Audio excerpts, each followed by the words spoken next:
Welcome to the BMI Podcast. Today, me and Mike sat down and we had a catch up and ran over our goals and ambitions for the year and for our business and just catching up and seeing how life's going. If you haven't already, please consider subscribing. We hope you enjoy.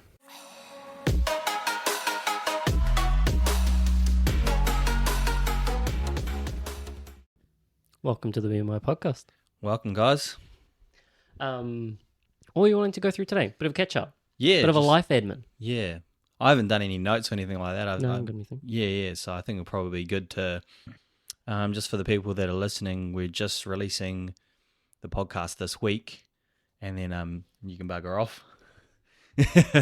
As I always see this thing in the corner of my eye, and like Dee's just standing there, like listening to us. Like you'll find that you can watch it. It just really distracts me, bro. Like when I'm in the middle of a conversation, and then he comes in and I'm like trying to hit a punchline or something like that. I can't see anything from this. No, thing. you can't see anything, but he like because it's like just enough, like coming out of his room and stuff. Yeah. Crack up. Yeah. He's got to bring the video camera out so he can sit around the corner with the video camera. He can film the behind the scenes. Exactly. We're just thinking we should probably do like a catch up. We talked earlier on in some of the podcasts, our sort of goals and things that we're going to be working on this year. So I thought maybe we could actually do a little update on how it's gone for yourself. Like what are you implementing? What are you doing right now? And how it's gone for myself as well. Yeah. I guess it's been for me anyway, it's been a crazy kind of start to the year. The year kind of started out, January was hectic, and I think I remember saying that. Yeah. January was just crazy. A lot more than what you're used to, right? Yeah, well, I think I remember saying it was hard to get into routine. I was struggling to actually find that routine and get into a consistent kind of pattern. Yeah. And I was actually reflecting on when I was journaling last week at the end of Feb. I was kind of like, oh, okay, Feb was better. Yeah. Like Feb started to get that momentum back in, and there was kind of like each of the different habits that I was focusing on at the time actually started to kind of gain some momentum, and there were more ticks rather than the crosses. Yeah. So it was actually just looking back at that where I was like, okay. Like things are starting to settle. And I don't know if that was just purely because we were moving over January. Yeah.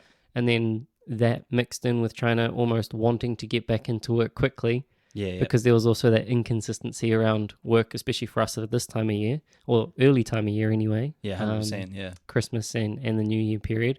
And so wanting to get back into there, but not almost allowing enough time for both to settle. And so there's just a little bit of frantic hecticness kind of going on. And then, reflecting on it last week, I was like, okay, now I feel a little bit more settled and a little bit more at ease. And I realized that actually I've probably done quite a bit of just extra work on even just upskilling knowledge in different areas. And that's kind of been the start of this year. And so it's been diving into, done different course on habits, and been looking a little bit more into kind of like depth psychology and things like that, so which has been quite interesting. Oh yeah. So what are you meaning, like along the lines of the depth psychology? Are you doing some reading or what? Delve into my unconscious. Oh yeah. No, so basically just been reading quite a bit of reading a few books from some of the early psychologists that they put out. Yeah. And just kind of reflecting and relating that back to kind of, myself and all the stuff all the things that I do that I'm not really aware of why I do them. Yeah. And in particular orders. And so that might be, I don't know, where the need to be involved in fitness kind of comes from. Yeah. Why do I get agitated if I get confronted with certain like questions? Yeah. And so all those kind of things that you don't really, or I was never really paying attention to. I knew that they were there, but I never really paid attention to why they occurred. And so just kind of reading a bit more into the early literature around what that unconscious kind of action is, why we do it, and what does that actually mean for me, which that's been a eye-opener. Yeah. What sort of things are you like confronting yourself? Like what are normal things that are quite confronting to you? Like what's a question that? For me, If you don't mind, No. I'm just interested, you know, like Hard.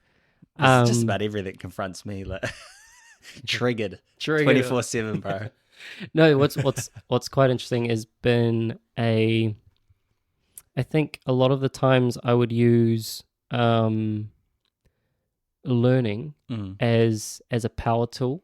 So for me, learning as much as I can in certain areas gives me almost a slight sense of advantage. And I think that's adopted from younger, because obviously, like, physically I was never powerful, let's say. Yeah. And so quite often I'd adopt the knowledge front or the learning front to kind of give that shift of upper hand. Yeah. Like normally, like, right, like the small guys are the little witty, smart comeback type dudes that are, you know, smart ass shit, you know, and then like and you're never really going to beat up the little guy, but he can go and give you shit though, because, you know, like, that's exactly it. And so that was fucking me early on. It was that witty, that quick. You and Max. Yeah. You two were like the rivals of, like, you try to fucking be smart asses to each other. Yeah, exactly. And it was like early on, that was what started that. Yeah. And I think again, like, that was kind of like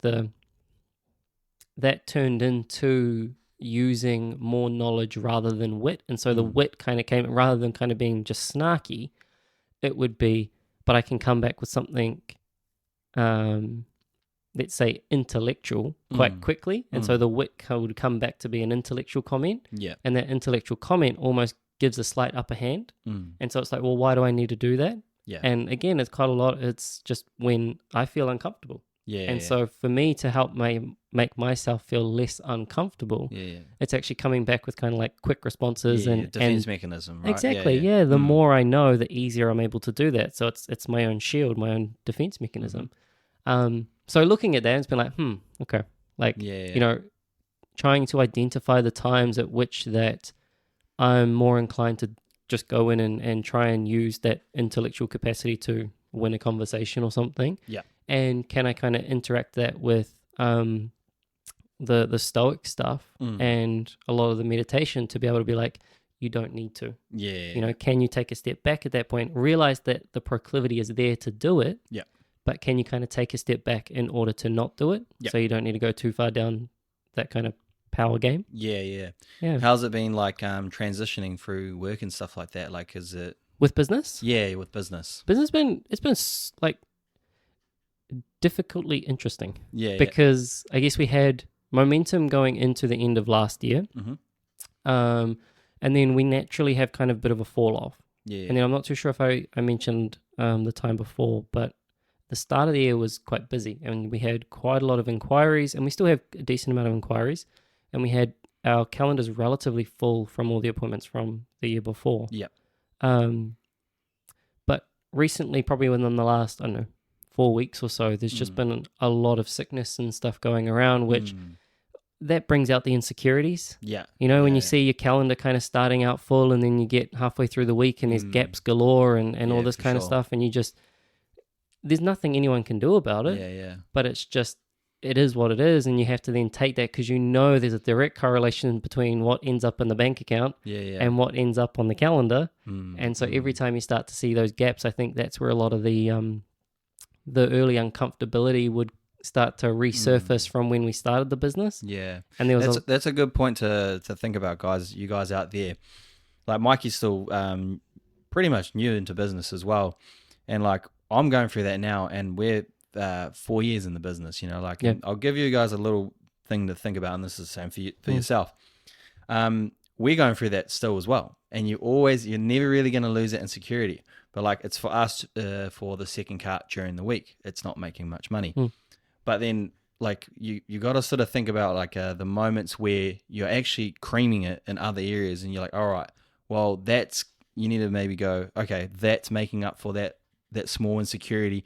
Don't stress too much about it. Do you know what I mean? Like, so we're doing the weekend work because we're working every day, you know, and then if you want to go and take an approach to make it feel less stressful, we'll divide that by, you know, by the days. And then you're like, well, actually your average day's quite decent now, you know, like, if you're thinking it like that, or maybe because yours might be a bit different, like you might have a bad week. So I would say like divide the month by that. You know, like, oh shit, I had a real good month because like you slammed it 3 weeks in a row, but then those sicknesses caught those people there. It was like we almost beat our record last week for the most we made in a week, and then here's me like during the week. It's like, oh, you know, but like that's just, it's a part of the process, you know, like and you're gonna, and I'm not saying don't feel those little insecurities, because I feel them too, and like, and you guys out there are gonna feel them as well, like, you know. What I've kind of realized is that is part of the roller coaster. Yeah. And like that's a part of, like, to enjoy the ride. That's why I thought I'd just quickly like little interrupt you there. Sorry, but it's just those are little moments like you go, oh, you're gonna go through that too, you guys listening and stuff like that, you know. And I think we did touch on it last week, and it's a good follow-up point for that, because, you know, we like to only take the highs. And when things are going well, we're very like, yeah, cool, let's ride this wave, And then when things kind of slow down, you're like, ooh, okay, I don't like that. Yeah. And that's where the insecurity starts coming in. And for me, like, that's been a good thing with learning the depth psychology, or looking more into that, looking and having, I guess, that Stoic philosophy as a bit of a base, and meditation as a base, because there's like a cramp. The Stoics are good for like teaching that there, like, you know, ebbs and flows and stuff like that. And like, when you're having those low moments, you'll literally, what they say, there's only one way, it's up, you know, like 100%. And each of those moments, like it's an itch or a cramp. You know, there's a physical sensation that's normally attached to it, and you can feel, and you're like, that insecurity like ends up being ooh, that doesn't feel too good. Yeah. And normally if you can use that to catch it, and you're like, I'm doing it again. Yeah. To know where you are, and then by knowing where you are, you can kind of take a step, or at least step back. Yeah. To then assess, okay, this is part of that roller coaster. Yeah. You know, and so, and I think you mentioned it before. It's like, okay, well, now I can take that as a blessing. Yep. And put a lot of my energy into different areas. And I know you mentioned talked about it last week about just giving the customers you know, more, because you're like literally, oh, I'm got a gap in between you and my next customer. Why not, you know, if you're willing, like, let's build a better relationship or something like that. Yeah, exactly. And so, you know, spending more time and trying to actually engage with the client that's in front of me more. Yep. Trying to touch base and follow up, and even touch base with people that I haven't seen in a while. Again, going back into learning a little bit more about certain areas, so hopefully that can aid in a better experience for the people that are coming through. Yep. And it's like, okay, cool, like, take that as downtime is downtime. You can take that and put the energy towards doing something that's productive, rather than necessarily just kind of getting down upon that. Yeah. When you dwell on it, it's just, you know, like, it's in your own head, you're your own worst critic. Yeah. So like, you think, you're always thinking things are worse than they actually are, you know? Correct. And I mean, like, it's just been interesting that kind of, and it happened multiple times last year, but quite often, like, when you first start, it was just a reminder of that same cramp. Yeah. And it was like, there's that kind of insecurity coming back out. And it's like, okay, manage this. Yeah. And what can you still put back into the business, into yourself, that can facilitate and foster more growth? Yeah. So yeah, that's been an interesting side. And then adjacent to that, we've started like a bit of a course. So it's like a course challenge. So that was our first little attempt at something alongside just the nutrition service that we put out. And that's actually been quite interesting. So that took a lot of time. To put together. Yeah. And then there really hasn't been much, because it was all like a sequence course. Yeah. All the material's done. Yeah. And so then you don't have to do much once it's kind of already been done. Yeah. But that was the first time that I've put out something like that. Yeah. Where, again, I get that same itch or that same cramp where I'm like, am I doing enough? Yeah. You know, like, even though all the work was done, and then you feel the pressure putting all that work together, that pressure almost felt good. Yeah. It's almost like going back to being like the athlete or the marathon training or bodybuilding and stuff. It was like, I enjoyed all of that pressure of doing the work. And then it was almost, once the work's been done, I'm like, fuck. Yeah. Now what do I do? I can relate to that, because I would say that's probably what it's been, my transition from sport to entrepreneurship. Yep.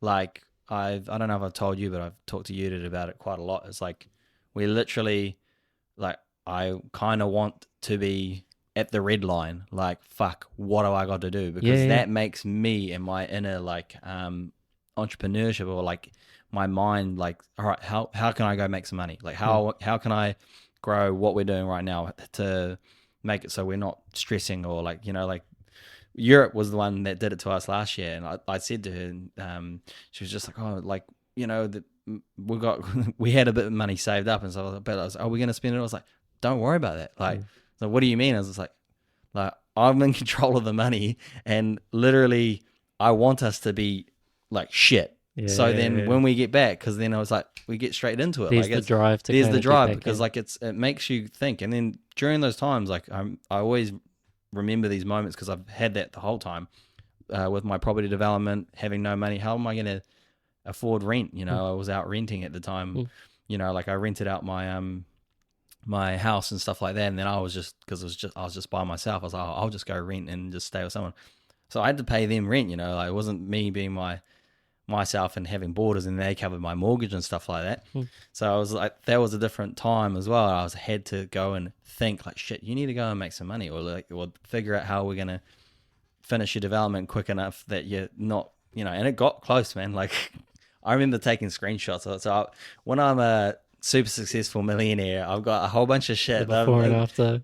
The things I've gone through, like up at like 2:00 in the morning, going like, shit, I've got no money to pay my rent in like 3 weeks or something like that. Like that type of shit. But it literally made me go and figure out hustle more, figure out how to get through it, sort of thing. Well, that's sort of been contemplating. So I'm like, and I guess I know your stance, but it'd be good to get it out anyway. Yeah. But like, is there, or do you almost take that roller coaster and enjoy that roller coaster, and every high is a high and every low is a low, and it's like for every low there follows a high, and it's just like, it's almost accepting that roller coaster as a part, versus trying to find some kind of middle or nulled version of that roller coaster? I would say for me, it's not even like a low. Like I said, I'm almost self-inflicted, put myself in those positions so that it engages me to go and start getting creative and thinking of how to do it. I would say, here's the middle line, and I would say middle line here, the lows are there, but my highs are up here. So then when it comes down to those little lows, it's like, they're not really lows for me. They're just a part of the process. They're what comes with the package. Like there's going to be sacrifices. There's going to be things that you're like, shit, like I dropped the ball on that. You'll make mistakes, but like it's really a mindset. Like if you have a mindset and you just go like there's no such thing as a failure. Like if you're like, the stuff that we've talked about in previous podcasts, like it literally, if you can look past it and go, all right, how can I learn from this? Like it turns from a failure or a low real quickly. It goes for anything. Like I would even say like a fucking you that cheated on me. I'll be down in the dumps. Like I'll be like, fuck, this sucks. And then I'll be like, best thing that ever happened to me. And then people will be like, what the fuck? Like this is like when I broke up with my last partner. I was like, best thing that ever happened to me. And they're like, what do you mean? I was like, well, that just saved me how many years of dragging that on. And like further growth. Yeah, like we decided to split. Like she just said, oh, we're not going to carry on, or like, oh, don't know if I'm willing to continue to fight. And I was just like, sweet, let's call it now. And she's like, oh, and then that caught her off guard. And I was like, no, let's save ourselves some time. It's gonna feel like shit at first, but it's just, if you can turn anything like to a silver lining quickly, you'll be able to move forward quicker. Well, there's a saying, which kind of the new Stoics have adopted, and it's based on Nietzsche said it, and I think it's kind of attributed back to the Stoics, but more than you guys come up with this word, which is amor fati. Being the love of fate. Yep. And it's Nietzsche's version of it is kind of just accepting what happens. Like fate is fate. What's going to happen is going to happen, and you don't just accept it, but you lovely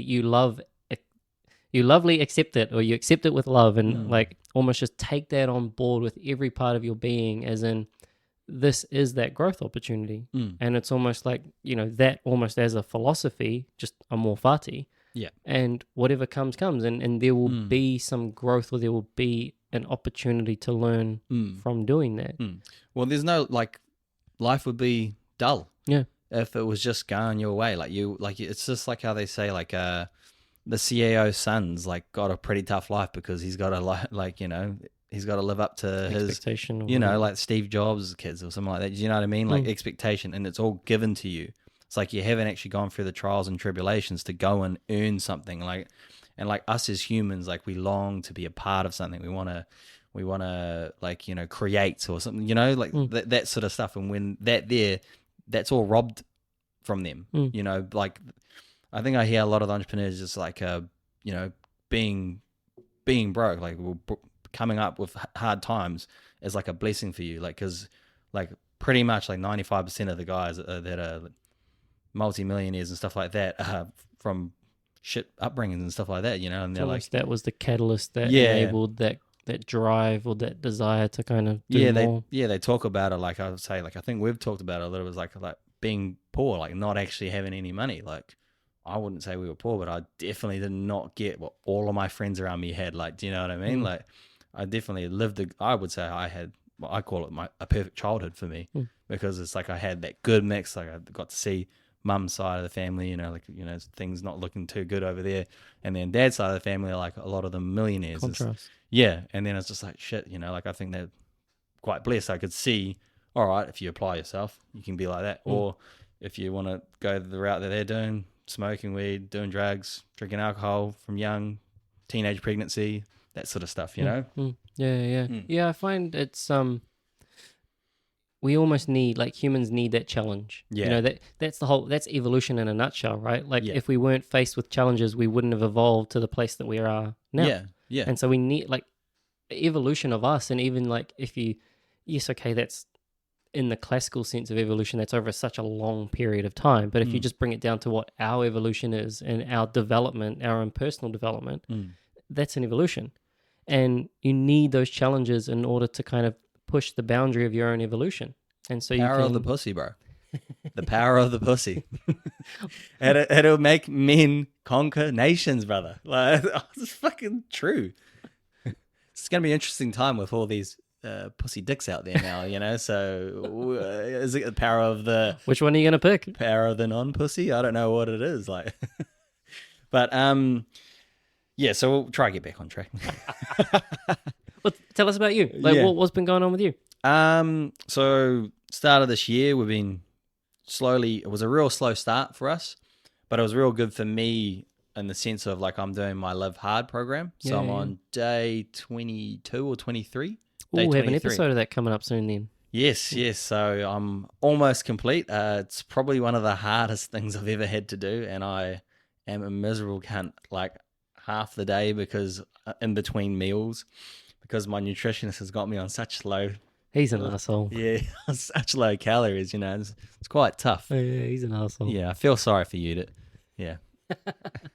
Well, I have to just, because now like I'm kind of used to it, because I'm 6 and a bit weeks in now, and like I'll catch myself like being a bit moodier, and I'll be like, babe, like just don't talk to me for like the next 30 minutes, like, because she'll be like, the amazing woman she is, she's making my meal, but like she's like trying to like ask things about the coffee cart or the business or something like that for us to do after we eat, sort of thing. And I was like, oh, I can't even, like, there's a thing, is like the hierarchy of needs or something like, what's that called? Yeah, Maslow's hierarchy. Yeah, Maslow's hierarchy of needs. I had to tell her about it, and I was just like, babe, there's my interests right now, and it's fucking food, right? Food, water, and shelter right at the bottom. Let me get that first, and then I can worry about everything else. Yeah, honestly, like, and I had to say that to her. I was just like, don't, like, I told you earlier, like, this 8 weeks, I'm gonna be pretty selfish, pretty like trying to achieve this goal. And I said to her, I'll make it up to you after. Like, I know I'm not going to be the greatest. So this is interesting, because this reminds me of kind of like bodybuilding. And quite often I'd say, yeah, but you did it to yourself. Yeah, no, I would say that all the time. I say self-inflicted. Yeah. Like literally, and I'll probably actually, we can maybe even talk about this on here. I was going to actually ask you. Yeah. Because I want to start seeing some abs coming through. And like, I've just got under 90 now. I might pass my goal. Yep. But I'm still like not there yet. And I was thinking I'm going to remove the 200 calorie snack at the end of my day for the next 9 days until I finish. Yep. But then also still probably actually amping my running up or something like that. Like, what do you think? Like, to see abs? Yeah, well, I'm not fixating too much on that. It's more like I wanted to be a little bit less around the end, you know, just because I was so fat before. Like I'm holding on, like skin more, and like it's just sort of hanging around a bit. So typically the more weight you lose, so this is from a skin perspective. The more weight you lose quickly, the worse it'll be. So typically you actually want to try and slow that down. And use a lot of the core work and core development work to kind of help push that muscle a little bit closer to the skin area, so it just creates a tighter look. Typically, because that's what I think I told you, I started doing abs now, like every second day. So I've just been trying to implement that sort of side of things as well. So think of that like a bicep, right? Like the bicep won't grow in a month, similar to the ab muscle. Like if the ab muscle has been neglected, it'll unlikely to grow and push within a short period of time, which is what takes it takes a decent amount of time.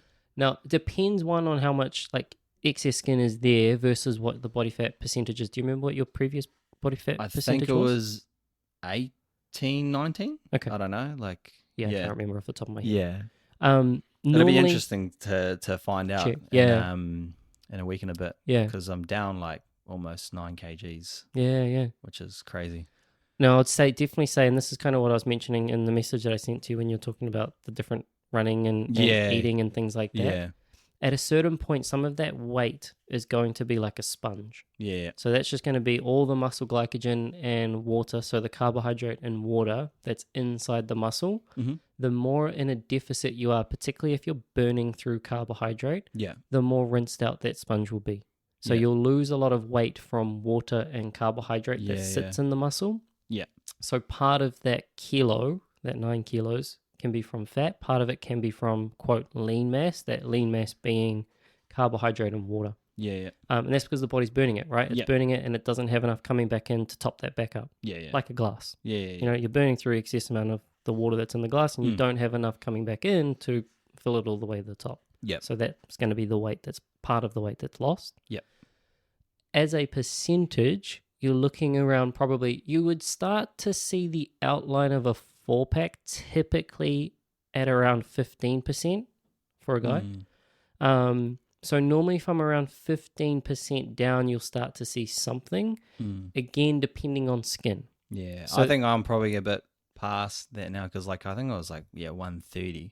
So that's just like a lot of excess shit fucking. I was out here. You know. You'll know, so a good thing to do is you can basically push down to around 12.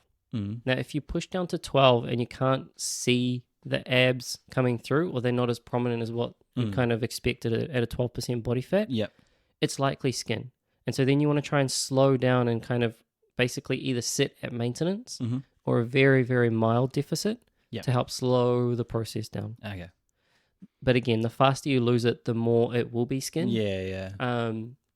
And so I'm definitely feeling like it's not too bad. Like it's because I've been training like hard, you know, like it's, I would, it'll be interesting. Like, just because I would say like, I don't feel like I've actually lost too much size either. Like it's definitely, I think, I would hopefully think majority of things, it's going to be a bit of muscle because of how much running I'm doing. But just think of it. So it's more of sponge than anything. So it's more of the water that's held inside muscle. If you've got, yes, you can lose obviously a bit of muscle, but at the same time, like if for the most part, as long as your protein's up, and as long as your resistance training, it's unlikely that you'll lose a lot of muscle. That's the thing, is I'm fucking resistance trainer. I'm training twice a day, you know, and then running and also eating a shitload of protein, you know.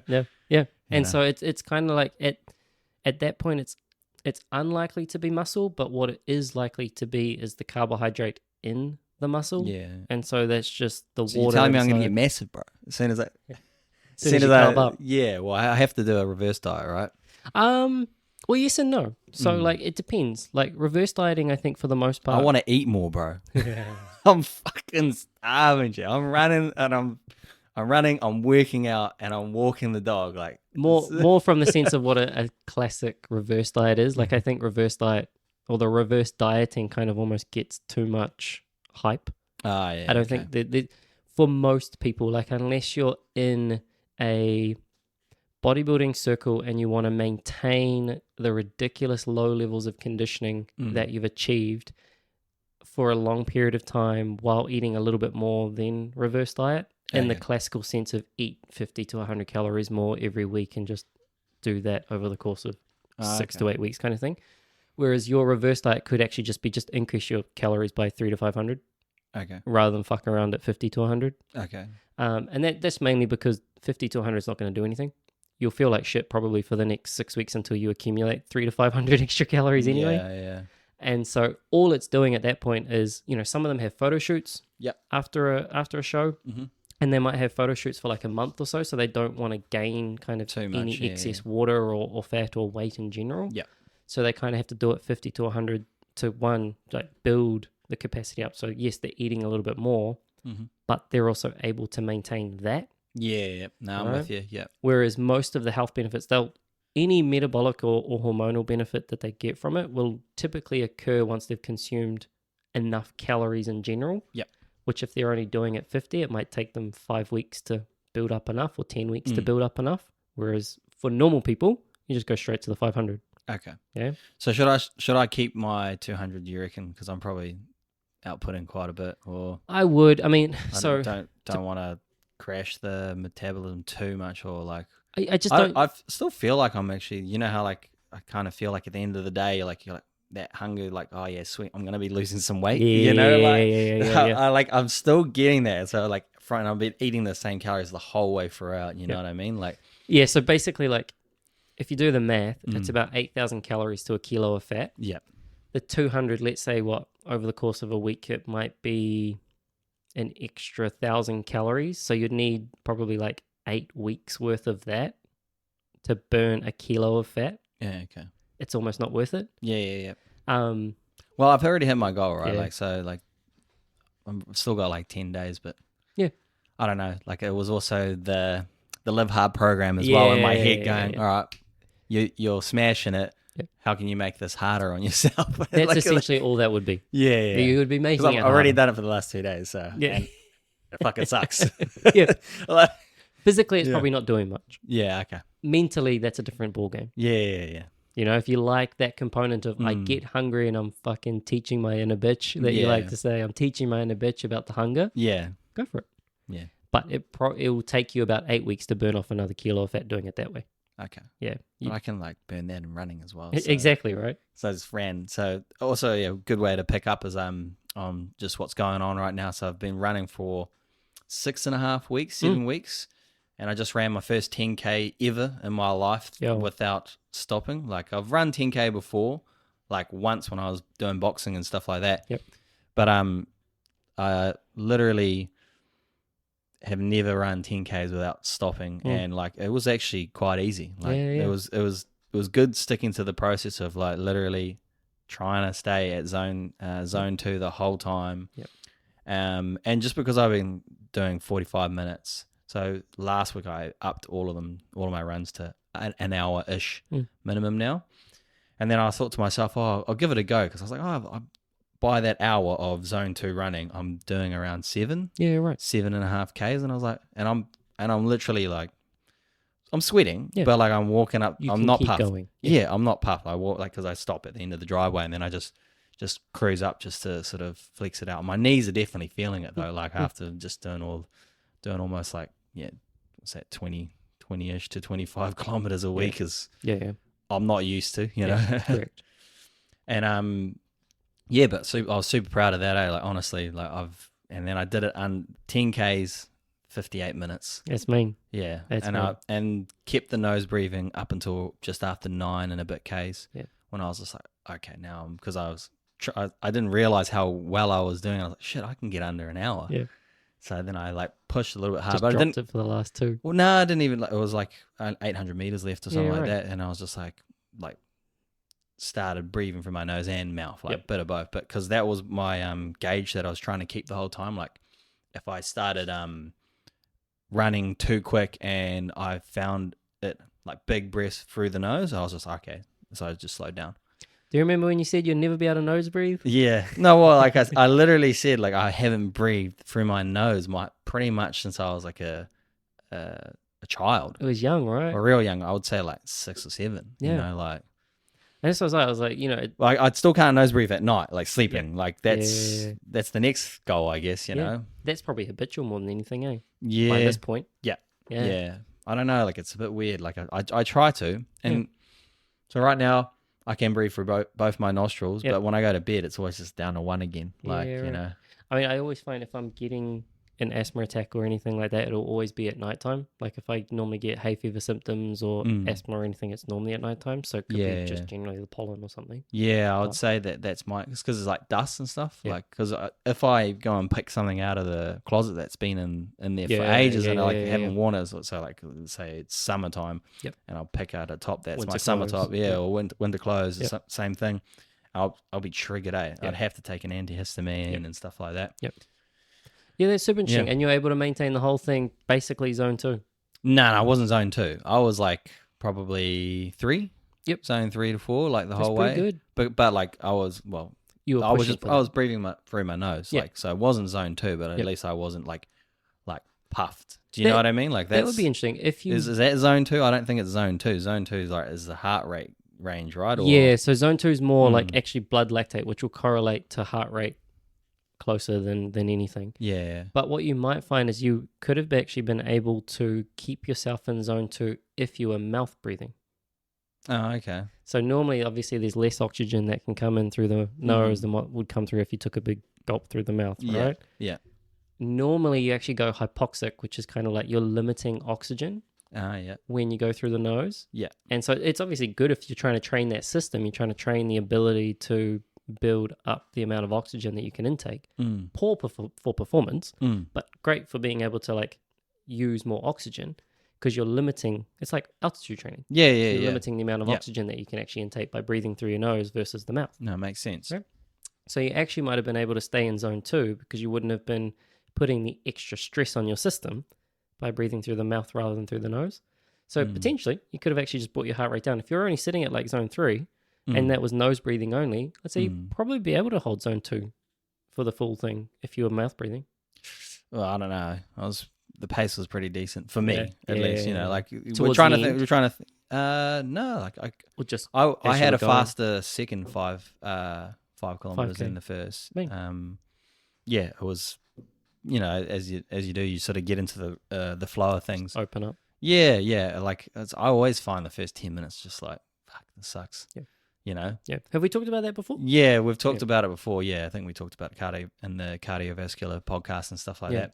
I think it's just like from the heart and the lungs kind of getting used to expanding. Yeah. And then because your heart rate at that point's like, because my heart rate went to like 150 straight away. And then I went back down to like 130, 135 or something like that. And it's normally that drop off in heart rate that makes you settle.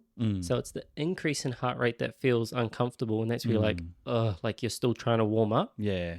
Once it's got to a point and then it comes down a couple of beats. Yeah. That's where you find that's where your groove is. So that's where you've warmed up and you're actually in the groove at that point. It's no longer just climbing. Yeah. Well, I've never tried to push a pace either. I was actually just like, all right, like I'm going to run 10K at a decent pace. I knew that I was not going to be focusing on like the zone 2, you know, like checking my heart rate and then like literally like dilly-dallying, you know, like hardly running sort of thing. You know, so just smash that. It feels good to open the legs out too. Yeah. Oh man, I feel like I run like a retard when I have to run like slowly because it's like just plodding. Yeah, and you just you feel unco, and actually when you're going quicker, you look better. You're 100%. It's definitely better. Yep. There's actually there's a new run club that's just started, 445, where they're doing a 40-minute run first thing in the morning at 4:45 a.m. Yeah. So I saw that in your thing. Yeah. So meet at 4:45. Basically, by 5 o'clock, head out and go for a run. 40 minutes, go for a run. 20 minutes out, 20 minutes back. You can go at your own pace. I was like, fuck, that's quite cool. It wouldn't be bad to it's a good idea for our run club where we're gonna start one day. Yeah. I was thinking going along to that one anyway. Yeah. Just trying it. It's not long enough for me. Not an hour. It needs to be 45 minutes. It needs to be a minimum 45 minutes. You just keep on going, bro. 2.5 minutes. You just keep on going. That's it. And then fast pace back. Nah. Also, I'm doing way too much. I'm not fucking forcing myself to get up at 4:20 20 to probably get there on time. Yeah, I thought it was just going to be a good. I thought it was a good initiative for people. You know, it's just like it's almost that one. I think it's a bit early though. If I be completely honest, I think when we start out, I would say like a 6:30 Saturday would be good. Yeah. 100%. I prefer 6 o'clock. Yeah. 6:30. But it's the. But even like coming into winters, you know what I mean? Like that's going to be a hard thing for people to maintain. And I feel like it's so. As someone who's done 75 hard, I love. I like the contrast there because it's almost like really that should be the incentive, right? Yeah. So like for that, I would say like because that's why I'm not. I might even think about going after I finish the program, but like because of how hard this has been for me and how much I've got on my plate, all these additional tasks that I'm trying to do, like I'm sort of tunnel visioning on them. Yeah. Like I did when I read that, I was just like, oh, that's a good idea, and then I was just like, oh, you're just gonna fuck your shit up, man. Like I've built like a system almost to get all my stuff done for the day. You know, like I'm still yet to go and do a random act of kindness today. You know, you got to like. Half the day is trying to get creative and figure out how to achieve these sort of tasks and like, but I'd say like it would be good for the incentive wise, but it's also the way that I think you got to understand human nature. You got to understand like, you know, you being in the coaching sort of side of things and stuff like that. There's an ask and then there's too much of an ask when you're trying to get like, there'll be people, but I would say, when you come to the emotional times, low vitamin D, wet weather, it's going to be hard to maintain that. I'd say they probably have to push it to like 5:30 or something like that. Or like, but I get it though, because you still got to do that 40 minute run and then you still want to have enough time, like 30 minutes to catch up, have a chin wag with others and stuff. Correct. Yeah. That's why I think like I don't know, like maybe we'll get some questions from the listeners like what sort of, run club times would you guys do, or what sort of run club sort of things would interest you guys, you know? I think that would be a good question for the listeners to answer for us, you know, like we've been thinking about doing one ourselves, right? Yeah. I think specifically for you as a person, like, well, there's no need. Like, there's absolutely no need to do a 4:45 run. Yeah. Like, you already run. Yeah. So why? Yeah. And so it's like, for that point, yes. But I think as a general concept, anything, and I mean, hey, like... Once a week is not too bad as well. Like, that's... Correct. Yeah, exactly. Once a week. And if that's kind of like the, you know, especially those people that turn up to body fit classes or CrossFit classes at 5 a.m. and that's their thing. And they want another outlet. Like, I think those people are likely already going to be doing that. Yeah. I think it's just it's good from the more I see like different run clubs, because for a long time in Hamilton anyway, it's always been the same one. Yeah. It's kind of, I think it's the Hawks or something like that. Yeah, is that over by Chartwell and they do a 5K or something like that, eh? Yeah, I think they might do one by Chartwell actually. They're definitely down by the river. Wairiri. Yeah, I think they do the lap down the river up Wairiri Drive. I think different days they've got different runs that they do. Yeah, meet at different places. I had a guy that I used to work with. He used to run for the Hawks. Yeah. And for a long time it was really just that. And so it was like that was the club, or you go solo. Yeah, you know. And it's like the more the little ones kind of like pop up, I think it's allowing other people to get involved. Yeah. Picking this one might be a slightly younger crowd, early 20s potentially, or mid 20s potentially. And if that kind of like helps to get them into the swing of things, then I think that'd be cool. Oh yeah, for sure. I've definitely got some cool ideas that I'll talk to you like about, like alongside the ideas that I'm having for a run club for us. Yeah. You know, like definitely the little chair is going to have to sponsor maybe our first few events, you know, for you guys out there that want to start running or look at my journey, for example. Like I was doing an 8-minute K for 3K. So I ran for 30 minutes pretty much, and I got 3.5 Ks was my first run. Like, think of that in a short period of time, 6 weeks, and I'm running 10K in under an hour. That's what I was trying to get across when we're talking about the running podcast, and it was like, I don't think you realize how much you can improve and the magnitude that you can kind of change in a short period of time when it comes to something like fitness. Like, I can't remember what that's like from a strength perspective because it's been so long in terms of like how quickly you can progress in strength. Yeah, strength is hard, I think. I don't remember it being like that. Like I don't remember it being like fitness has been. Yeah. To a point where... Yeah, but my thing was that it was the first 4 runs, realistically, for me. Like, the first 4 runs. And if you, like, for you guys out there that are wanting to just start running, don't do what I'm doing or anything like that. Like, I'm just doing it because I had to fit it into my Live Hard program how I upped it up to 45 minutes. Do whatever you can, like, or just start, but be consistent, right? And just like, all right, just try and incrementally get a little bit better. Like, by incrementally, I'm meaning like 2 to 3%, type stuff. Yeah, definitely. What's next, or what's the kind of current progression that you want to go down? Because I mean, like, Live Hard's coming to an end now. Yeah.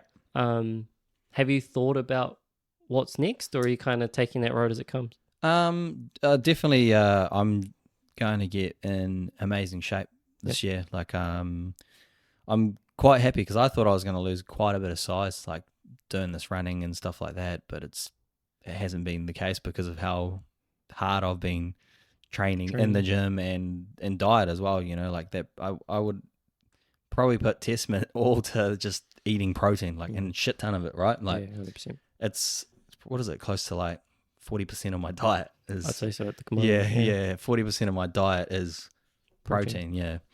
I would say it's just to get in the best shape of my life. Like, and for the last year, I was sort of telling myself, I just want to be comfortable, in my own body, or like, and like be healthy and like look all right, like I kept I think we talked about it before. I kept like giving myself, I was like, that I'm not going to have abs like I used to when I was younger and stuff like that. That was just me like creating an excuse to not go all in. Do you know what I mean? And I said, I'm never going to be able to, I've ruined myself, I'm going to have like saggy skin because of how fat I got. And like that, I just had every excuse under the sun, But like realistically, there's no reason why I can't get actually in better shape than I was then, because I've got way more muscle on me now, like if I was just a skinny twig back then, Yeah. This next phase will actually this will probably be harder for different reasons. Yeah. And that's because in order to slow things down, like there's some kind of momentum that you gain from when you're seeing progress all the time. Yeah. I think once we get to the end of this phase and transition towards kind of like, okay, slowing that down and trying to not necessarily recomp, but like just shape things differently and kind of bring things out more. Yeah. That ends up being harder psychologically, physically easy. Yeah. But because it's easy, it's physically easier, makes it psychologically harder. Yeah. Because that's when what the point kind of comes in, or this little, thing over here doesn't matter, or this thing over here doesn't matter. Yeah, I definitely I'm actually looking forward to that part because of my mental strength. And I go, well, like you telling me that makes me go, man, that's going to be easy. Yeah. Do you know what I mean? Like that's going to be where I'll actually strive. And like, I don't know, like that's how my brain heard that. Do you know what I mean? Like, which is I good. do know it's going as well, because I know it's like, it's not going to be as rapid. Correct. There's going to be less rewards, like along, like less milestones sort of thing. Yeah. And yes, because that's what I'm trying to do right now, is like train myself, because I want to be in amazing shape. Yep. And I also just want to be, I don't know, I haven't set any goals for myself. Like, do you know what I mean? I think we talked about it, like maybe me and you might just run a half marathon together, just hit the streets. Just like me and you just do that. That would be nice for me. I don't really care too much about that sort of scene. And that's what I was sort of thinking for maybe our running club, is just like people that just want to fucking run, not to be the person and have the participation and things. I think I would like to move away from that. I would like to just move towards health. Do you know what I mean? Like genuine health, or not sort of chasing that for that dopamine hit of that sort of thing. It's just like literally, oh no, like I'm just trying to actually be fit for once in my life. Like that's what I would like. And I think there's a few people out there that would be like that as well. It's just, because everything is just so publicized and sort of thing. And well, that's why that's why it's such a big hit. Yeah, it's very hard. And I mean, the good thing is that the enjoyment comes from the challenge. That's a good thing, and looking forward to that slower progress, that the challenge to be able to test whether or not, that can kind of continue, that's a good thing, because most people would probably go into that almost not thinking about it and thinking, well, I can see the progress just as fast if I'm, building the muscle or things like that, if I'm not losing body fat, etc. Yeah. And it's like, no, now we have to be okay with the slow, the mundane and all that kind of thing. I mean, it's the same with running, and that's what I think got us both interested in running in a short period of time, respectively anyway, is because there's a big reward. Yeah. The reward is you see yourself getting fitter. Yeah. And at some point, like, that slows down, and it's that same thing. It's like, what's that driving force? And it's like, at some point you need to cultivate it towards enjoyment, because you have to enjoy the task, otherwise you just won't do it. Yeah. But yeah, I mean, that's my biggest goal to accomplish in health and fitness. Yeah. Is to shift more people's more mindsets towards that. Yeah. And cultivating enjoyment in the things that are healthy and beneficial for us, rather than necessarily just doing it to get somewhere. Yeah.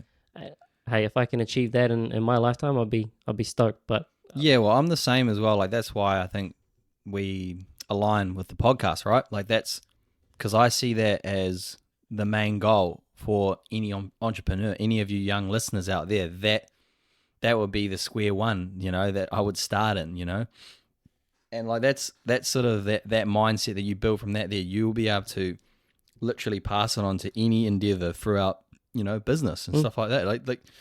Like half the stuff, yes, you got to train your mind, but that is training your mind. It's trying to get your body in tip-top shape, It becomes, because there's tough moments. There's like you're battling your inner demons. You're like you're constantly tempted with, bad food and poor decisions and stuff like that, like it's not even just like health related. You're going out and drinking with your mates, sort of like doing drugs, or going and hanging out with a guy that wants to go and graffiti or something like that. There's, when you're younger, in your younger years, there's temptation. There's always going to be temptation, and in training your body to be healthy and training your mind, you can say no to certain things and make better decisions. I think I saw Chris Williamson put it on. I think he did an interview with Piers Morgan. Oh yeah, saying like, what's more important, like the body or the mind, kind of thing. And Chris said something similar, where it was, well, he'd always pick training the body first, because by training the body, it's inherently or indirectly training the mind at the same time. Yeah, I saw, and then Piers chose the liberal route. There's a huge. It's like, yeah, but like, you don't know that's a prerequisite or post-requisite of actually not training your body. As you become depressed, you look at yourself in the mirror, you look like shit, but your mind's strong. It's like, well, your mind's not that strong if you can't say no to a bloody donut, which I couldn't. Yeah, it's hard. Yeah. It is hard, and I mean, like, I've seen, it's taken me a while to actually, for that to click. Like, I was going hard at business. I was an absolute killer in business. I worked my butt off, but I didn't work my butt off in all areas. Yeah. And like, I think that's the challenge there. And again, I bring it back to enjoyment. I think the challenge there is that for the most part, people kill it to achieve a goal. Yeah. And there's motivation there. When there's a big reward at the end of it, there's motivation to go and achieve that. And it's like, well, what can you do when there's no motivation there? And I think if more people can, especially when it comes to your health, because health isn't a finish line. Yeah. There's going to be an infinite process for the rest of your life. Yeah. And I look forward to it. Yeah. And that's what you need to have, that attitude, right? Is it's never ending. 100%. Yeah. And to do that, it has to be enjoyable. You can spice it up with change something, do something different one year. We've joked about it. Like, and I think I've told you, like, my barber, Dane's cousin, he was just like, oh, I can see you doing a triathlon. I was like, it's funny you mentioned that, because we've talked about it. I was like, why not? Like, yeah. And that's exactly like what have I got to lose? I know. Versus what have I got to gain out of that? Yep. When you become fixated on the one area, and then that's the only thing because you need that to achieve X goal, it's like it's too closed at that point. Like, it's motivating. It feels good. Don't get me wrong. Like, I know it feels so fucking good. But at some point, there needs to be more than just the achievement of that goal. And that's where that enjoyment comes in. But that's why I think business comes in as well. Yeah. Like, you can be killing it, be fit as, but then you're just, you see them, the guys, they're up 4:45 every morning doing like runs and stuff. It's like that's like their whole personality. It's like, well, then they're actually not putting into their investment basket, you know, like investing their time into themselves to create more income or to create a better life for their friends and family and stuff like that. Be there for their family. Yeah.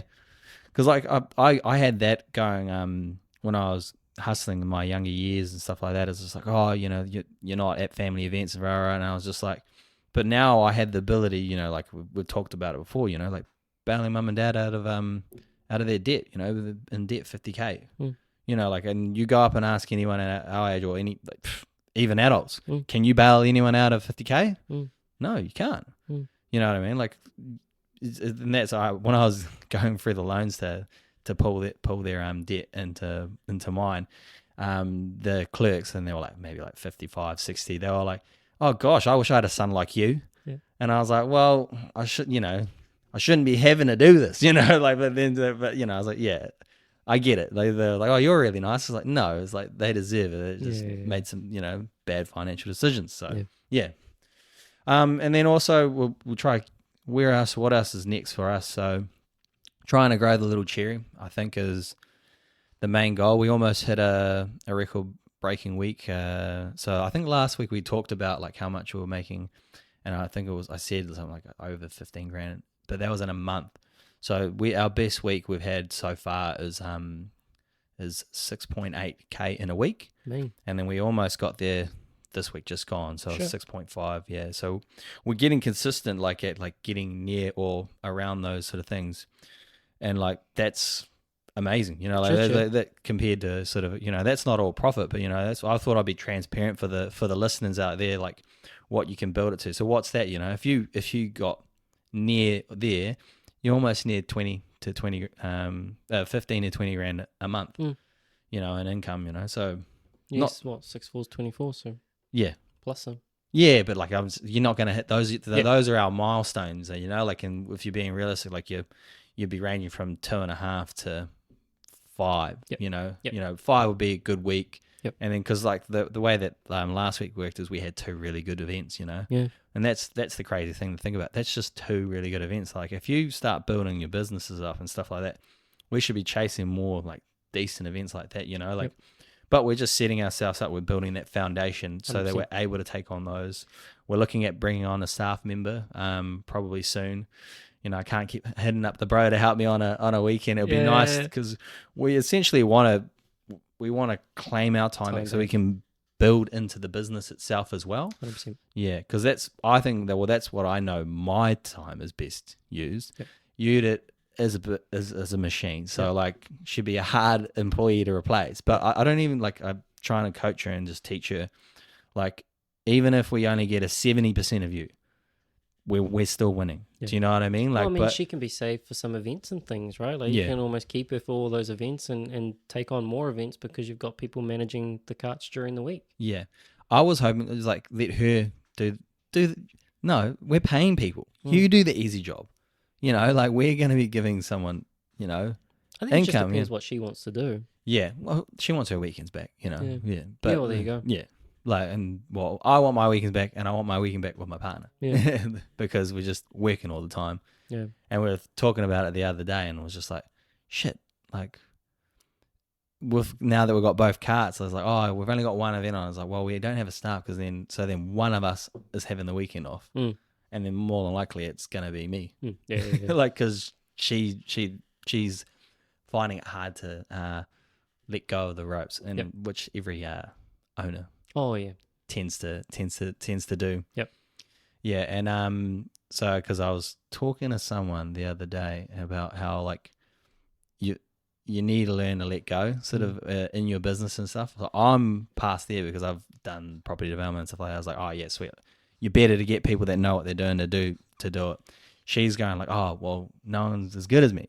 And it's like, well, but you need to understand is it's like, yeah, but you need to get your time back so that you can, because no one's as good as you in other areas as well where you can help grow the business. For sure. Yeah. And I mean, that can also, you know, you can also be known as someone who makes people as good as you. That's it. That's why I'm trying to teach her as well, because I've noticed we've got Katie who's helping us with work, you know, part time and stuff like that. she's been going and helping out Judith at a few events and stuff like that. And she literally hasn't been training her to do anything. So I had her on the Saturday and we had a crazy busy day, but like she was fine. Yeah. She's just, because like she's worried that they're too busy and, she's going to feel the pressure. I said to her, like, what about me? You literally gave me 1 day's training. We got the boys over one time. I made 20 coffees, did 1 day with Dane, and then I was out at an event by myself. I was like, what about me? It's like, it's like you didn't extend that courtesy to me, did you? But like, anyway, like, so I just put her through a bit of training and she did well, like I know that it's just sort of struggles. Because she knows how fast it can be done. She's, just let me do it. She's one of those, like let me take over. Yep. And like you said at the start, it's almost that pressure kind of is what helps us to thrive. And so having that kind of pressure of you're drowning a little bit, having to tread the water, that helps with the growth. That helps with the development of it. And you need that in order to get better. And so it's kind of like, that's cool. Like just, especially if you're seasoned at it, you're a veteran at that, you can be like, it's all good. Like, I'll control the orders on this side, give you some time to catch up. Like, we're all good. We can make this. Like, we can work through that. And then she comes through and it's like, yeah, sweet. Okay, that was an achievement. That was rather than I couldn't handle it, I had to go and do something else. Yeah, no, like, well, for her, I think Katie enjoyed it because I literally was just like, before I even start, you're going to fuck it up. Yeah. So, like, guess what? You got nothing to lose. Like, Exactly. I'm telling you right now, you're going to do something wrong. Exactly. But just keep doing it. And then like by the end of it, she was confident. Her mum came in to have a look at the plants, plant market and stuff like that. And then she's like, because I said, I'm all good now. You can go hang out with your mum. And so I was, no, I want to make my mum a coffee. I was like, yeah, good on you. Like, whereas before she was like, didn't even want to get on the machine. Scared of the machine. Yeah. And I was like good. Like, because I literally like, I get it because Judith hasn't actually been coached how to coach. Yep.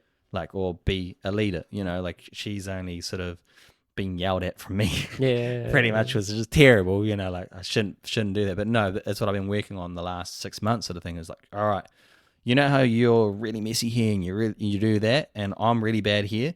We can't pass on our bad traits to the next person, I was like, we need to be learning how to coach someone and like go, all right, like when we don't want to we need to lead by example. So we need to start tidying this up as well on ourselves because it's good to lead by example and not be the dickhead that goes, do as I say, not as I do, like type shit, Yeah, I don't clean up my shit, but you clean up your shit. Yeah, like that's bullshit, I hated that when I was when I was just working, like I hate people like that. I had that a lot, especially for the bike barn. Yeah. But so just teaching her how to coach. So that's the next sort of hopefully step for us, and then after that we'll be looking at, once we free up our time a little bit, maybe look into a bit of research and development on how to grow and stuff like that. Yeah.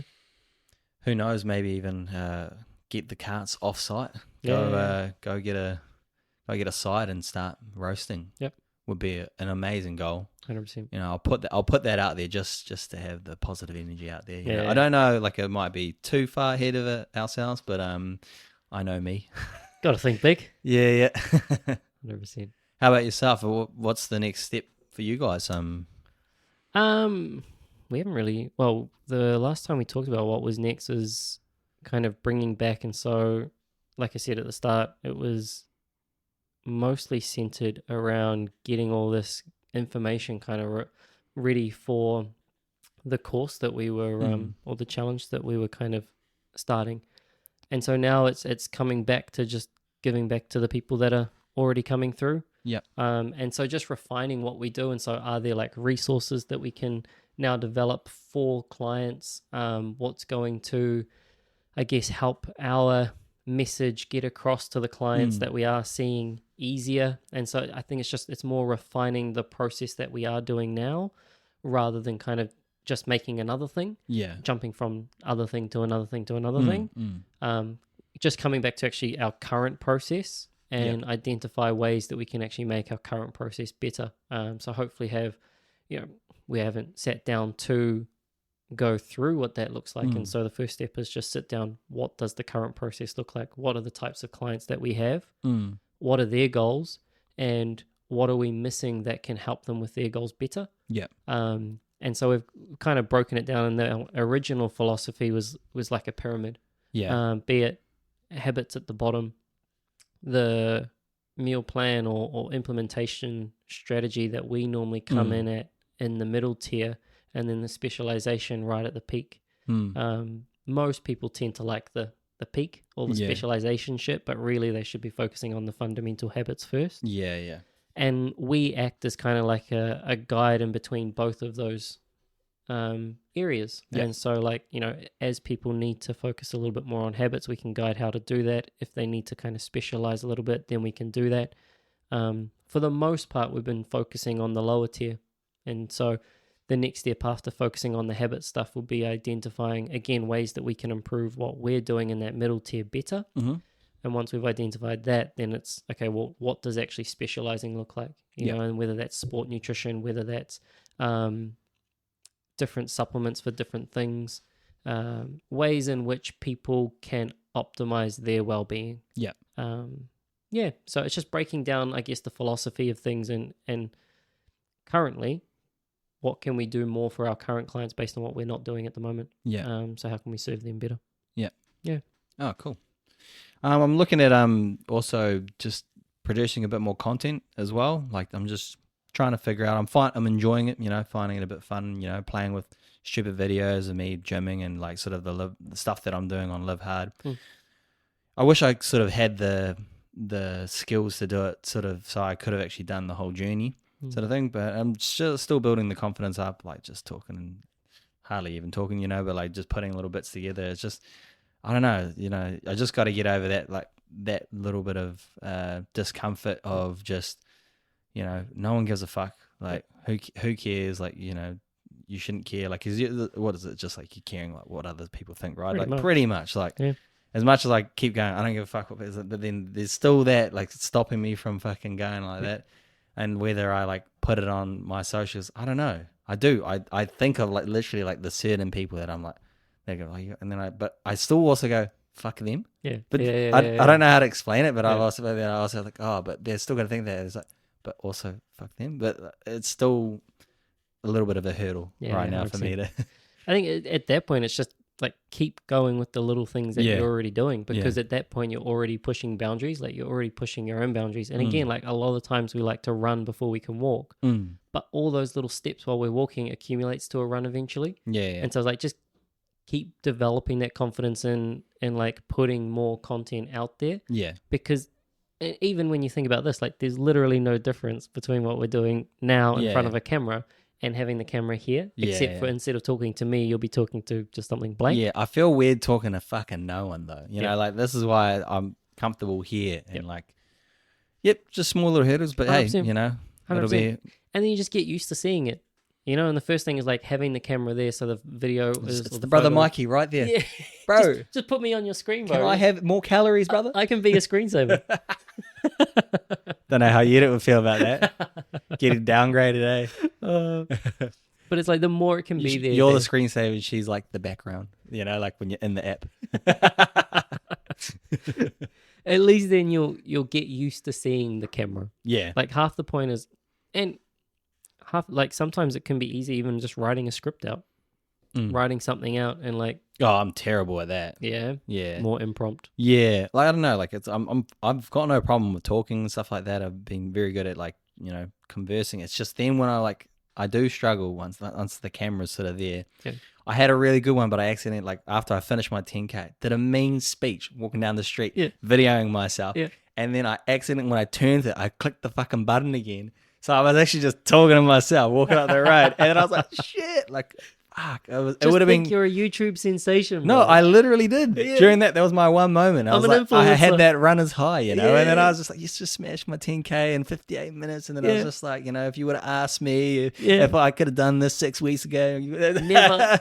And then I go, you bastard! I didn't even capture it. Oh well, dark times. I felt that moment, so it's all right. Awesome. I think that's a good little catch up. We'll probably do another catch up in maybe another 6 weeks or 4 weeks. See how we're going, seeing if we're walking the walk and talking the talk. That's it. Thanks for listening. Cheers, guys.